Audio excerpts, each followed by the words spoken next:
ಧನಸ್ಸು ರಾಶಿ. ಈ ಯುಗಾದಿ ನಿಮ್ಮ ಪಾಲಿಗೆ ಕಹಿ ಬೇವನ್ನು ತರಲಿದೆ. ಮೇ ತಿಂಗಳಲ್ಲಿ ಪರಿವರ್ತನೆಯಾಗುವ ಗುರುವು ನಿಮ್ಮ ಪಾಲಿಗೆ ರೋಗಬಾಧೆ ತರಲಿದ್ದಾನೆ. ಆರೋಗ್ಯದಲ್ಲಿ ವ್ಯತ್ಯಾಸವಾಗಲಿದೆ. ಹೆಚ್ಚಿನ ಸಾಲಬಾಧೆ ಉಂಟಾಗಬಹುದು. ಬಂಧು ಮಿತ್ರರಲ್ಲಿ ಶತ್ರುತ್ವ ಉಂಟಾಗಬಹುದು. ಭೂ ವ್ಯವಹಾರಗಳಲ್ಲಿ ಮೋಸ ಹೋಗುವ ಸಾಧ್ಯತೆ ಹೆಚ್ಚಿದೆ. ಚತುರ್ಥ ಸ್ಥಾನದಲ್ಲಿ ರಾಹುವಿನಿಂದ ಜಲಕಂಟಕಗಳು ಸಂಭವಿಸಬಹುದು.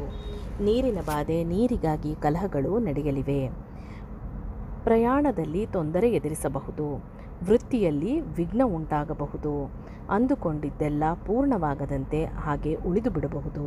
ಆದರೂ ಶನೈಶ್ಚರನು ನಿಮಗೆ ಒಳ್ಳೆಯದನ್ನೇ ಮಾಡುತ್ತಾನೆ. ಎಲ್ಲವನ್ನು ಮೆಟ್ಟಿ ನಿಲ್ಲುವ ಶಕ್ತಿಯನ್ನು ಕೊಡುತ್ತಾನೆ. ಎಲ್ಲದನ್ನು ಎದುರಿಸುವ ಶಕ್ತಿಯನ್ನೂ ಕೂಡ ಕೊಡುತ್ತಾನೆ. ಸಹೋದರರ ಸಹಕಾರವಿರಲಿದೆ. ಸೇವಕರಿಂದ ಸಹಾಯವಾಗಲಿದೆ. ಎಚ್ಚರವಾಗಿರಿ. ವಿದ್ಯಾರ್ಥಿಗಳಿಗೆ ಸಿಹಿ ಮತ್ತು ಕಹಿ ಎರಡು ಸಮನಾಗಿ ಇರಲಿದೆ.